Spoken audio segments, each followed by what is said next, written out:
पुणे शहराचे सर्व नागरिक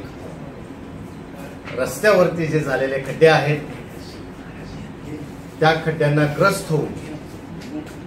अक्षरशः प्रत्येक परिवारामध्ये प्रत्येक फॅमिलीमध्ये आज कुणी ना कुणी त्या खड्ड्यांमुळे रस्त्याच्या ॲक्सिडेंट होत आहेत, कुणाला सर्वायकल स्पॉन्डिलोसिस होतोय, कुणाला नंबरचा प्रॉब्लेम आहे, कुणी ॲक्सिडेंटने आणखीन काय घडतंय। आजच्या स्थितीला पुणे महानगरपालिका आणि पुणे कॅन्टोन्मेंट बोर्डाच्या परिसरामध्ये आज गेल्या 2-3 दिवसापासून पाऊस थांबलाय, परंतु आज तागायत देखील पूर्ण पुणे शहरामध्ये कॅन्टोन्मेंट बोर्डाचा परिसर असेल किंवा पुणे महानगरपालिकेचा परिसर असेल तिथे कुठल्याही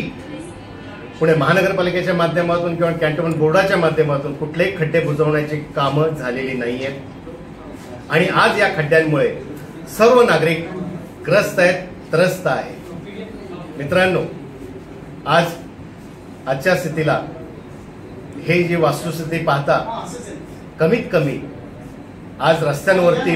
आधा पुण्यावाल्याचे तरी गाड्या दिसत आहेत, एक स्वच्छता करते त्यांची गाडी, दुसरी गाडी खड्डे बुजवतीये, परंतु पुणे महानगरपालिका आणि पुणे कॅन्टोन्मेंट बोर्ड काहीच करत नाहीये असं दिसून येत आहे। पुणे कॅन्टोन्मेंट बोर्डाने आणि पुणे महानगरपालिकेने संबंधित पुणे महानगरपालिकेचे आयुक्त साहेब असतील आणि त्यांचे अधिकारी असतील संबंधित डिपार्टमेंटचे किंवा पुणे कॅन्टोन्मेंट बोर्डाचे चीफ ऑफिसर असतील आणि त्यांचे संबंधित अधिकारी असतील या डिपार्टमेंटचे, या दोन्ही अधिकाऱ्यांचे कर्तव्य आहे आज की आजची रस्त्याची परिस्थिती पाहून लवकर रस्ते बुजवण्याचे कामं चालू हातात घेण्यात यावेत आणि जो काही 5 महिन्यापासून हा पुणेकर ग्रस्त आहे आणि जो त्रास होतो या खड्ड्यांमुळे पुणेकरांना, कमीत कमी संबंधित अधिकाऱ्याने पुणे महानगरपालिकेच्या आयुक्तांनी आणि पुणे कॅन्टोन्मेंट बोर्डाचे चीफ ऑफिसर साहेबांनी या दोन्ही अधिकाऱ्यांनी पण किमान 3 महिन्याचे टॅक्स सर्व पुणेकर नागरिकांचे माफ करण्यात यावे, जेणेकरून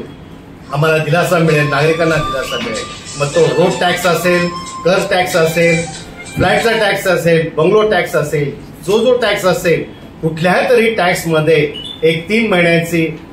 टॅक्स घेण्यात येऊ नये, जेणेकरून आमच्या नागरिकांना हा न्याय मिळेल। ठीक, तुम्ही अग्रीमेंट करताय ठेकेदारांकडून आणि कुठल्या पद्धतीने अग्रीमेंट झालाय, काय केलंय का? ठेकेदारांकडनं असं सांगितलं ठेकेदारांना की रस्ते खड्डे खराब झाले की काम करायचं नाही, कोणीही काम करत नाही। आजच्या स्थितीला सगळे तसेच खड्डे आहेत आणि प्रत्येक फॅमिलीमध्ये प्रत्येक घरामध्ये खड्ड्यांमुळे एक आजारी पेशंट झालेला असं दिसून येते। हॉस्पिटलमध्ये पण संख्या ही वाढलेली आहे खड्ड्यांमुळे।